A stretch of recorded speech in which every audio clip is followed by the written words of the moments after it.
Hello दोस्तों, कैसे हो आप सभी। तो आज का जो हमारा जो टॉपिक रहेगा वो रहेगा डिफ्यूज़न, ऑस्मोसिस और इम्बिबिशन के ऊपर।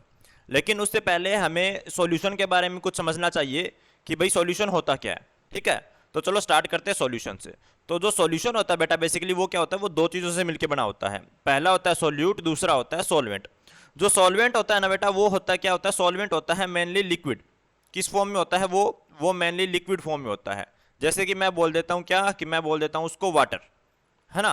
उसी तरीके से क्या होता है, ये जो सॉल्वेंट होता है इसकी कंसंट्रेशन होती है ना, ये कंसंट्रेशन इसकी क्या होती है, इसकी कंसंट्रेशन हाई होती है। ऑलवेज इसकी कंसंट्रेशन क्या होती है, हाई होती है। सोल्यूट, अब सोल्यूट क्या होता है, अब सोल्यूट लिक्विड के अलावा कुछ भी हो सकता है। जैसे मैं यहाँ पर कोई सॉलिड पार्टिकल्स बोल देता हूँ, जैसे कि मैं यहाँ पर क्या बोल देता हूँ, मैं यहाँ पर शुगर के पार्टिकल्स बोल देता हूँ, है ना। जैसे मैं यहाँ पर साल्ट के पार्टिकल्स बोल देता हूँ। तो वो सारे क्या है, जो इस सॉल्वेंट में डिजोल्व हो जाएगी, यानी कि अदर देन लिक्विड हो जाएगा वो भी चीज़ें। और इसकी जो अमाउंट होती है बेटा, वो अमाउंट क्या होती है इसकी, इसकी जो अमाउंट होती है वो होती है ऑलवेज लो होती है हमेशा। ठीक है, तो अब हमने पढ़ा क्या कि आप सॉल्यूट को कंपेयर कर सकते हैं, किसके साथ कंपेयर कर सकते हैं, सॉल्यूट को कंपेयर कर सकते हैं आप सॉलिड के साथ, है ना। और वहीं सॉल्वेंट को कंपेयर कर सकते हैं आप लिक्विड के साथ। तो चलो मूव करते हैं अपने टॉपिक डिफ्यूजन, ऑस्मोसिस और इम्बिबिशन के ऊपर। देखिए क्या होता है कि higher concentration to lower concentration, यानी कि कोई भी पार्टिकल्स है उसकी मूवमेंट हो रही है from high concentration to low concentration, है ना, यानी कि ऊपर से नीचे की तरफ। अब आ रहा है नीचे along the concentration gradient. Along the concentration gradient हो गया, मतलब उसके साथ। अगर कोई उसकी मूवमेंट के साथ मूव कर रहा है, मतलब क्या कर रहा है, वो पैसिवली मूव कर रहा है। अगर कोई चीज पैसिवली मूव कर रही है तो उसके अंदर एटीपी की रिक्वायरमेंट क्या हो जाएगी, नो एटीपी रिक्वायर्ड, है ना। क्या हो जाएगा, नो एटीपी रिक्वायर्ड। अब आगे क्या आता है, देखो कोई चीज की मूवमेंट हो रही है हाई कंसंट्रेशन से लो कंसंट्रेशन की तरफ along the concentration gradient in a passive manner, है ना। तो वो चीज क्या हो सकती है, तो चलो डिस्कस करते हैं वो चीज क्या हो सकती है। वो चीज हो सकती है क्या, सॉलिड, लिक्विड या फिर गैस। ठीक है, और अगर मैं पर्टिकुलरली उसको पूरा स्पेसिफिकली बोलना चाहूं तो मैं उसको बोल सकता हूं क्या, गैस, है ना। या फिर वो चीज क्या हो सकती है मेरे पास, या हो सकती है वो मेरे पास गैस के अलावा लिक्विड हो सकती है, या फिर वो में चीज क्या हो सकती है मेरे पास, सॉलिड हो सकती है। यानी कि हमारे पास कोई भी मैटर है उसकी तीन फॉर्म होती है, सॉलिड, लिक्विड या गैस, है ना। तो सबसे पहले स्टार्ट करते हैं गैस से।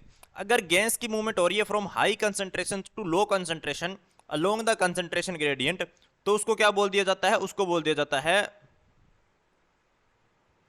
डिफ्यूजन, है ना।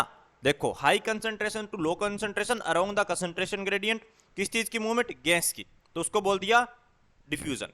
वहीं अगर इसकी मूवमेंट क्या हो रही है, लिक्विड की मूवमेंट हो रही है हाई कंसंट्रेशन से लो कंसंट्रेशन की तरफ अलोंग द कंसंट्रेशन ग्रेडियंट, तो उसको बोल दिया जाता है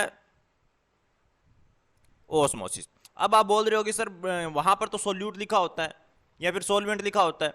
तो बेटा अगर सोलवेंट लिखा हुआ है तो मैंने अभी आपको 2 मिनट पहले बताया था सोलवेंट क्या होता है, सोलवेंट लिक्विड होता है ना। तो आपके क्या होता है वहां पर लिखा आ सकता है बुक्स के अंदर कि सोलवेंट की मूवमेंट, तो सोलवेंट से आप पैनिक मत होइए, सोलवेंट का मतलब लिक्विड ही होता है। लेकिन यहाँ पर एक अलग चीज और आ जाती है, वो अलग चीज क्या होती है, वो होती है सेमी परमेबल मेम्ब्रेन। क्या, देखो सेमी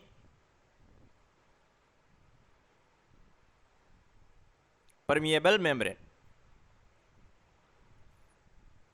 लेकिन क्या इसका मतलब क्या होता है, देखो यहां पर जो लिक्विड की मूवमेंट हो रही है वो हाई कंसंट्रेशन से लो कंसंट्रेशन हो रही है, अलोंग द कंसंट्रेशन ग्रेडियंट हो रही है। लेकिन उसको एक चीज की रिक्वायरमेंट होती है, एक मेम्ब्रेन की रिक्वायरमेंट होती है, उस मेम्ब्रेन में से वाटर पास होके जाता है। ठीक है, अब आ गया सॉलिड। अब सॉलिड में भी अपने पास दो पार्ट आ जाते हैं, क्या, एक तो हो गया सॉलिड का और एक हो गया सॉलिड में। अगर सॉलिड में हाई कंसंट्रेशन से लो कंसंट्रेशन की तरफ चीज जा रही है अलोंग द कंसंट्रेशन ग्रेडियंट, तो उसको क्या बोल दिया जाता है, उसको बोल दिया जाता है इम्बिबिशन, है ना। जैसे अपने क्या होता है, रेनी सीजन आ गया। रेनी सीजन के अंदर क्या होता है, रेनी सीजन के अंदर जो अपने घर में खिड़कियां वगैरह होती है, क्या होता है, विंडो वगैरह होती है, वो क्या हो जाती है, स्वेल हो जाती है, यानी क्या हो जाती है, फूल जाती है। तो उसका एग्जाम्पल क्या होता है, इम्बिबिशन।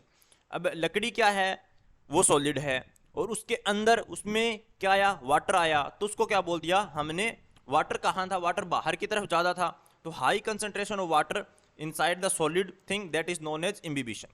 ये समझ में आया आपको। ठीक है, चलो ये आ गया होगा आपको समझ में। देखो हमने इम्बिबिशन देखा, हमने क्या देखा, हमने ओस्मोसिस देखा, हमने डिफ्यूजन देखा। अब सॉलिड का भी देख लेते हैं एक बार। सॉलिड का में क्या होता है, देखो जैसे मेरे पास क्या था, मेरे पास है ब्लैक बोर्ड। आप सभी ने देखा होगा अपने स्कूल के अंदर ब्लैक बोर्ड हो गया, और उसके साथ क्या होता है, आप उसके ऊपर चाक के ऊपर लिखते हैं। जब ब्लैक बोर्ड के ऊपर आप चाक से लिखते हैं तो वो एकदम से जल्दी से खत्म नहीं होता। उसको खत्म होने में क्या होता है, उसको ब्लर होने में, उसको धुंधला होने में बहुत ज़्यादा टाइम लगता है। It may be 10 days, 15 days, 1 month. तो उसको क्या बोल दिया जाए, देखो ब्लैक बोर्ड क्या है, ब्लैक बोर्ड सॉलिड है। चौक क्या है, चौक भी सॉलिड है। तो उसको क्या दिया, सॉलिड का सॉलिड में इसको भी इम्बिबिशन बोल दिया जाता है। लेकिन ये क्या होता है, एक स्लो डिफ्यूजन होता है, और उसको इम्बिबिशन भी बोल दिया जाता है कई बार। ठीक है, ये समझ में आया आपको। चलो इनकी टर्मिनोलॉजी पढ़ते हैं। देखो डिफ्यूजन क्या है, diffusion is the movement, movement किसकी हो रही है, मॉलिक्यूल्स की, from a region of high concentration. देखो बेटा मैंने आपको बोला था किसका, high concentration, higher concentration to region of lower concentration down the concentration gradient. यानी कि कंसंट्रेशन ग्रेडियंट क्या हो रहा है यहाँ पर, अलोंग द कंसंट्रेशन ग्रेडियंट। यही बोला था मैंने आपको। क्या बोला था, डिफ्यूजन में क्या हो रहा है कि मॉलिक्यूल्स है उनकी मूवमेंट हो रही है from high concentration to low concentration. ये देखो जैसे यहां पर हमने क्या कर रखा है, ये एक कोई इंक है हमारे पास, क्या है हमारे पास, इंक है, और ये हमारे पास पानी का बिकर है। इस पानी के बिकर में हमने इंक की एक ड्रॉप डाली। देखो इंक की हाई कंसंट्रेशन कहां पर है, यहां पर है, हमने इसमें डाली तो ये सारा का सारा क्या हो गया, इसके अंदर इसने ब्लूइश कलर कर दिया। तो मतलब हाई कंसंट्रेशन से लो कंसंट्रेशन की तरफ मूव करी। लो कहां थी, लो यहां पर थी, और ये सारे के अंदर क्या हो गया, डिफ्यूज हो गया। इसको बोल दिया जाता है डिफ्यूजन।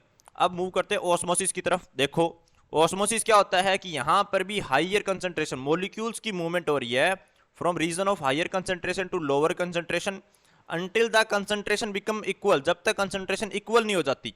और ये किसके थ्रू होती है, और either side of the membrane through a semi permeable membrane, यानी कि एक सेमी परमिएबल मेम्ब्रेन के थ्रू। देखो अब क्या है, मेरे पास एक बिकर है, ये रहा बिकर, ये देख लो। इस बिकर में क्या है, यहां पर हाई कंसंट्रेशन है और यहां पर क्या है, लो कंसंट्रेशन है। सेमी परमिएबल मेम्ब्रेन थी, यहां पर दोनों साइड में इक्वल था। देखो यहां पर सेमी परमिएबल है, यहां पर सेमी परमिएबल है। तो इसमें क्या होगा कि हाई कंसंट्रेशन से लो कंसंट्रेशन की तरफ मूव करेगा जब तक ये दोनों क्या हो जाए, इक्वल ना हो जाए, है ना। इसको बोल दिया जाता है ऑस्मोसिस। अब इम्बिबिशन, इम्बिबिशन क्या होता है, देखो कि ये भी एक टाइप का क्या होता है, डिफ्यूजन ही होता है। ये देखो it is a type of diffusion, ये भी डिफ्यूजन का ही टाइप है। लेकिन इसमें क्या होता है, इसमें वाटर इज ऑब्जर्व, यहां पर वाटर ऑब्जर्व किया जाता है solid by the solid particles. मैंने सॉलिड बताया था ना आपको, जैसे मैंने आपको क्या बताया था, विंडो बताई थी थोड़ी देर पहले, रेनी सेशन में विंडो बताई थी ना आपने। यहां पर क्या है, कोई सॉलिड पार्टिकल क्या करेगा, इसको ऑब्जर्व करेगा, और वो सॉलिड को बोल दिया जाता है अपने पास colloids, causing enormous increase in volume, क्या करेगा, उसकी वॉल्यूम में इंक्रीज करेगा। And solution is not formed in this process. यहां पर देखो सबसे बड़ी चीज क्या है, यहां पर वो सॉल्यूशन है वो नहीं फॉर्म करेगा, solution is not formed in this process. In other words water observed bye colloids, यानी कि जो वाटर है, ये देखो वाटर ऑब्जर्व किया गया कोलॉइड से, उसको बोल दिया जाता है इम्बिबिशन, है ना। अब इसका एग्जांपल देखो, जैसे मेरे पास क्या, मैं एक और एग्जांपल लेके बता देता हूं। क्या अपने पास सीड्स थे, सबसे पहले सीड्स कौन से बेटा, ड्राई सीड्स थे। उस ड्राई सीड्स को अपन ने किसके अंदर रख दिया, उसको अपन ने वाटर में रख दिया। तो अपने पास रिजल्ट क्या आएगा, जो सीड्स थे वो क्या हो जाएंगे, स्वेल हो जाएंगे। तो बेटा ये होता है बेसिकली डिफरेंस बिटवीन किसके अंदर, डिफ्यूजन के अंदर, ऑस्मोसिस के अंदर और इम्बिबिशन के अंदर। तीनों के अंदर ही सिमिलरिटी है कि हाई कंसंट्रेशन से लो कंसंट्रेशन की तरफ जाएगा, लेकिन डिफ्यूजन के अंदर सॉलिड, लिक्विड और गैस कुछ भी हो सकता है। ऑस्मोसिस के अंदर ऑलवेज लिक्विड होगा, यानी कि ऑलवेज सॉल्वेंट होगा। और जब सॉलिड की बात आ जाएगी, कोई कोलाइड्स की बात आ जाएगी, तो उस केस में हम उसको बोल देते हैं इम्बिबिशन, है ना। आई होप आपको ये समझ में आया होगा। अब इसके बारे में आप और एक्सप्लेन डीपली में पढ़ेंगे, टाइप्स ऑफ डिफ्यूजन के बारे में, एक्टिव और पैसिव प्रोसेस के बारे में अपने नेक्स्ट लेक्चर के अंदर। थैंक यू बेटा।